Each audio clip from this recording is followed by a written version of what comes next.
Hoy he venido a Huesca para la revisión del coche y de paso charlar con Manuel Verdiel, 3 veces consecutivas en el 84, 85 y 86, campeón de Aragón de subidas en cuesta, es decir, carreras de montaña. Así que voy a entrar para adentro a ver si lo pillamos en la máquina del café.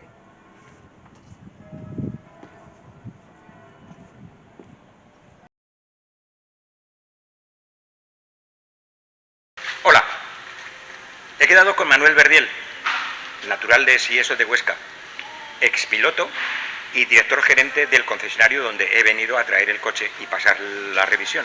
Así aprovecho y me tomo un café con él. Se te conocía como Manolo Verdiel. ¿Te puedo llamar Manolo? Faltaría más. Primero, enhorabuena por ese premio al concesionario más innovador y digitalizado que te han dado el 2021. Eso significa que es un premio al esfuerzo. Fuiste campeón de Aragón de subidas en cuesta, de montaña, 3 años seguidos, en el 84, 85 y 86. Corrías con un Talbot, aunque todo el mundo le decíamos el Sinqueta de Verdiel.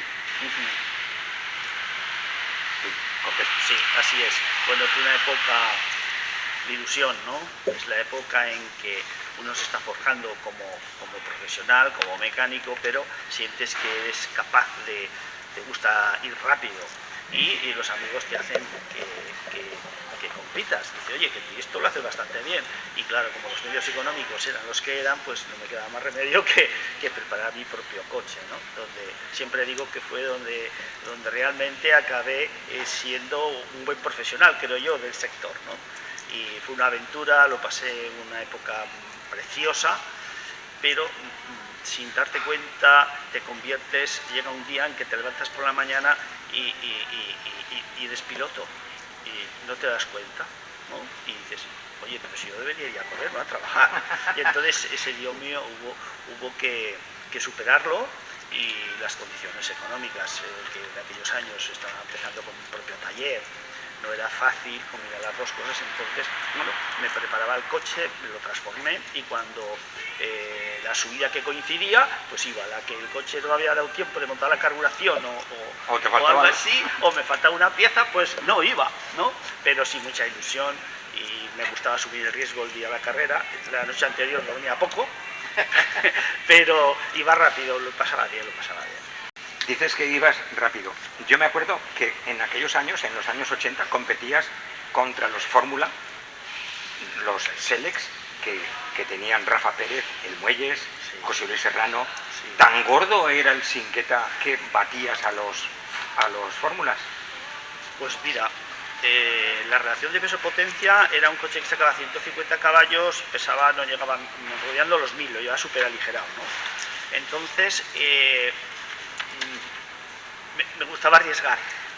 Y yo sabía que si no cometía errores, si iba rápido, los demás lo tenía que hacer muy bien. Yo me decidí a retar este asunto porque vi que Vilariño y en aquellos años pues también lo hacía alguna vez, con coches que no tenían nada que ver, pero bueno, me salió algunas veces, y si el terreno estaba frío y húmedo, entonces iba yo mejor, iba más rápido. Sí. Dices que sacabas 150 caballos más o menos, con el dineral que costaba sacar cada caballo. Sí. Pero fíjate, también corría Jaime Balañá con el 24-2000, Marciano Alfonso con otro 124-2000, verdaderos pepinos de muchos caballos, y a cuando tú les dabas con el Sinca. Bueno, tal vez porque era más ligero, más corto, sí, más pequeño. Sí, era más para montaña, un Sinca, si estaba bien preparado de suspensión, si tenías el reparto de pesos bien, y si tenía par, sobre todo. Me costó mucho, llevaba una preparación del motor muy elaborada, donde los recambios me los vendían en Francia, un tal Savi, donde cogí buena relación personal con él, y claro, al poner material bueno me fui acoplando, fui aprendiendo yo como piloto, y el coche pues era parte de mí, ¿no? Evolucionamos juntos, y de ahí viene el éxito en aquellos años, sí. Estuvo bien. ¿Quieres decir entonces que la preparación mecánica la hacías tú? Sí. Mi ilusión era los fines de semana cerrar el taller y quedarme solo yo con el coche, ahí haciendo mis preparaciones, y yo me lo transformé, lo aligeré, le hice todo al final. Lo que no gasté mucho dinero en la decoración, que hubiera podido hacerlo más bonito, quedaría mejor las fotos, pero a última hora conseguí unos carburadores, unos Weber de 45, sí, los Weber, sí. Los Weber de 45, y aquello... Las trompetas famosas. Sí, de 45, y aquello fue otro coche, aquello sí. daba miedo, sí. No lleva diferencia de autoblocante, pero sí que puso una caja de cambios de Rally 3 francés, que era una especie de relación cerrada, sí. Y eso, y el aligerarlo, y una buena suspensión, y luego el día de la carrera pues iba apurando hasta la última subida, porque iban los tiempos, y a la última subida, cuando subí arriba, digo, voy a dar un abrazo que haya ganado, porque ya no doy más. No doy más. El coche no da más de sí. No, yo ni yo tampoco. Sí, pero muy bien, me divertí mucho. En tu biografía, la que tienes en la página web como director gerente de Autolíder en Huesca, dices que a los 25 años tenías un sueño y una pasión. Y el sueño era poder preparar tu propio coche de carreras para competir y, de paso, montar un taller donde reparar los coches de los demás. Mi pregunta es, ¿has conseguido el sueño y has conseguido la pasión? ¿Sí o no? Sí, al 100%. Sí. Yo era mecánico, tenía muchos clientes, me monté mi taller porque tenía muchos amigos que me reparaba el coche, y claro, pues me di cuenta que tenía que ser muy bueno preparando coches, muy bueno. Y el hecho de preparar mi coche, de optimizar, de hablar de diagramas de distribución, de pesos, de inercias, de rebotes, de suspensión, aquello me hizo un gran profesional, mucho mejor de lo que entonces me podía yo aprender. Ya. Es la práctica a sí mismo, claro. donde leía muchos libros de preparación, y entonces ya empecé a dominar muy bien todo el tema de los coches de serie. Para mí era una diversión, porque había profundizado mucho en hacer correr un coche de serie y sacarle el máximo, ¿no? Y aquello fue, yo siempre digo que gracias a la competición y a esa ilusión que desde niño tuve, pues, y el prepararme el coche, pues me hice un mejor mecánico, no cabe duda. ¿Hiciste una FP a lo bestia? Sí, a lo bestia. Vivía para eso, leía. No tenía ni novias ni nada, o sea, nada. Solo correr. Tenías una novia que sí, ¿qué tal se llamaba? Sí. Me dedicaba a todas mis horas libres. ¿Dónde fue tu primera carrera y con qué en las manos? Qué bueno. Esa pregunta es buenísima. Mira, yo, el primer coche que yo competí fue un R8 que me costó 2.500 pesetas, que era para desguace, donde yo lo cogí y también lo pinté muy bonito. Le puse las camisas del R10, que era porque era de R10, y bueno, entonces empecé con ese, y la primera subida que hice fue en Oroel, en el 77 o 78. La subida a Oroel. Sí.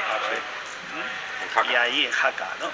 Hice 2 o 3 subidas más, lo vendí, me di cuenta que un Simca en Francia se podía ir más rápido, porque yo vi en Francia yo había notado ese coche, lo estaban evolucionando, y ya un día lo hizo sonar y digo, hay que hacerse uno de esos. Y empecé ya por el Simca. Sí. Corrí en promoción posterior con un coche, con el de promoción, o sea, un Simca 1000 de promoción. Básico. Iba muy rápido, muy bien, disfrutaba mucho, y claro, la ilusión de querer ir a luchar por el Scratch. Claro. Uno de los campeonatos hice segundos o tercero de promoción, varios años, no sé si incluso lo gané, porque aquello no estaba tan organizado en aquel momento, y no lo sé, pero ahí empezó la carrera, ¿no? Y luego ya me preparé, lo engordé, y de ahí viene ya realmente cuando aquel coche era un coche serio.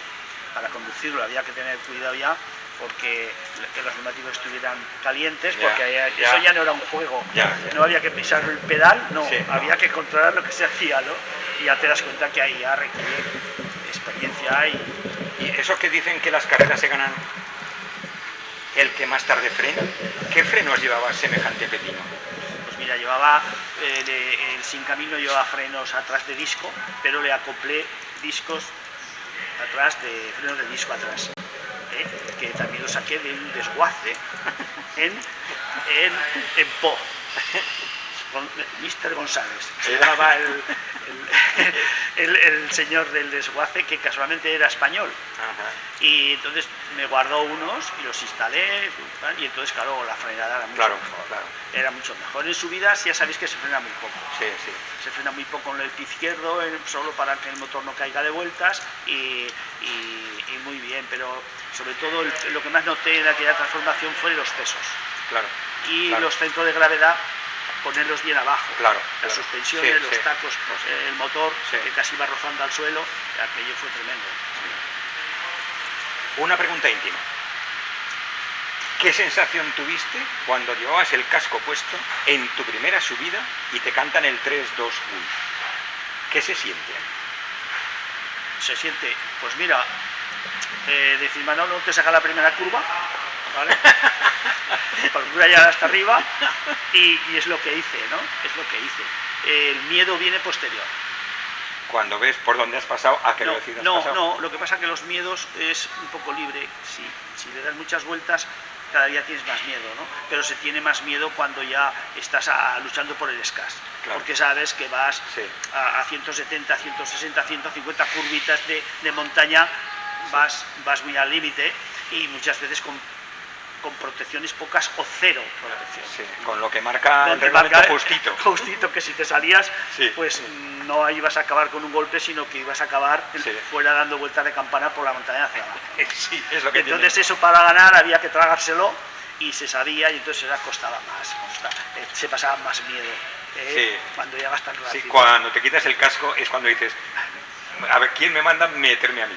No, mira, Kiko, es al revés, es decir, antes de subir es terrorífico. Cuando ya te has montado, entonces parece que pasa algo y ya se lleva mucho mejor. Pero antes de salir, te quieres morir. Sí. Tu primera victoria, ¿dónde fue? La primera vez que te dan el trofeo de vencer, o que te ves en la lista como encabezando la Scratch. La subida Scratch, la primera Scratch, pues me parece que fue en Borja. La subida de Borja la gané 2 años Scratch, 2 o 3 años Scratch, donde había algún fórmula, y ahí les pude en aquella subida, porque había terreno, era una subida larga. El asfalto era bueno. El asfalto era bueno, había una zona del pueblo que estaba sucio, y ahí perdían mucho, y ahí recargar bastante por la zona del pueblo. Y bueno, sí, le cogí, ese fue, no recuerdo más, pero es así que gané 2 veces o 3 el Scratch con ese coche. Y la continuación de la pregunta íntima, ¿qué se siente? ¿Qué sentiste cuando, no ya el miedo, que ya lo has, sino qué se siente cuando dices, coño, mi primera carrera, he ganado mi primera carrera? Pues mira, no te lo crees, o sea, es decir, subes tan rápido, has ganado, es una sensación rara, ¿no? Pero luego que crea adicción y responsabilidad, parecía que estás condenado a ganar, ¿no? Sí. Y bueno, se necesita tiempo, se necesita invertir en coche, y he sido muy cerebral, mi negocio me lo tomo muy en serio, siempre. Y la velocidad, como vi que no iba a poder vivir de ella, pues tenía que cambiar mi vida entera, pues sí que lo combiné decentemente, muy decentemente, sí. Tuve alguna oferta, alguna cosa también, con Shell, Shell, hablé con ellos para hacer campeonato de España y de Europa, pero había que invertir un dinero que en aquello era mucho riesgo para mí. ¿Te volveremos a ver con el casco puesto? No digo que no, porque aún me gusta ir rápido, y aún entreno un poco y en algún circuito con el fabricante cuando hacemos pruebas de coches, y todavía me gusta sentir eso. Yo creo que no sé si ya tan rápido, pero sí más seguro. Pues a nuestro querido Manuel Verdiel le reclaman con urgencia. Gracias, Manolo, por este rato, por esta charla para hablar de los años 80. Te agradezco mucho el tiempo que nos has dado y espero verte pronto. Muchas gracias, Manolo. Pues muchas gracias a vosotros, también me ha hecho ilusión, ha sido agradable y bueno, recordar viejos tiempos es muy bonito. Y ahora sí que os tengo, pues que no paran de reclamarme. Gracias. Muchas gracias, Manolo. Gracias. En fin, el café terminado y mi coche revisado. Listo para volver a casa. Nada más. Gracias por la paciencia. Y nos vemos el jueves, si no nos vemos antes por la calle. Un abrazo.